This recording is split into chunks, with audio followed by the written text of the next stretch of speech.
Break in is a phrasal verb, and in this lesson we'll look at 6 different meanings of this one phrasal verb. We're continuing this phrasal verb series with the verb break in, and as we'll see, it has 6 different meanings that we can attribute to this one phrasal verb. So what we'll do, as per the other ones in this series, we'll pop over to the PC, do an on-screen presentation without any fancy production, anything, so it's easy for you to actually see and understand. So let's go and do that, and we'll come back afterwards. Now, break in. Break in is another versatile verb with 6 different meanings that we'll look at here. Here's how we conjugate break in. Infinitive, to break in. Present participle, breaking in. Past tense, broke in. Past participle, broken in. The first example we'll look at is when we force entry into something. Very often we break into a building. And here the verb is not separable.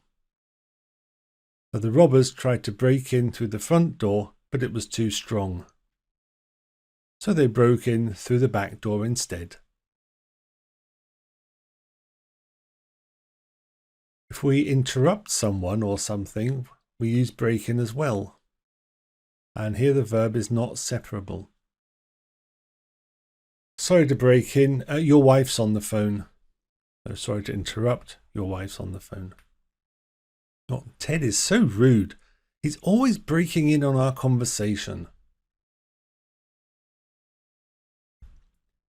You also break in someone when you train them on a job. And here the phrase is separable. It usually takes 3 months to break in the new trainees. But our company, we need a whole year to break them in. So you train them, and after this 3 months or year, they then become productively useful. In a similar way, we use break in the sense of taming a wild animal. And here the verb is not separable.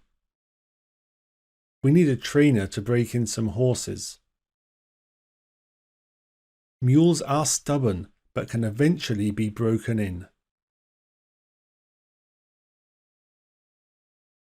We also use break in when we have new items that we want to make more comfortable. And very often the things we want to break in is a pair of shoes. And here the verb is separable. But before you break them in, new shoes are often very uncomfortable. I know what you mean. I usually need at least a week to break mine in. And last one is to physically destroy something. And here the verb is separable. If you don't unlock this door, I'll break it in. You're not strong enough to break it in, but feel free to try. This may sound very similar to the example of break down, and that's because it is. Both of these, break in and break down, in this context have very similar meanings, even though they have a different word to go with break. Did you know all 6 meanings of break in, or were some of them new to you? Please use the comments and let me know what you thought.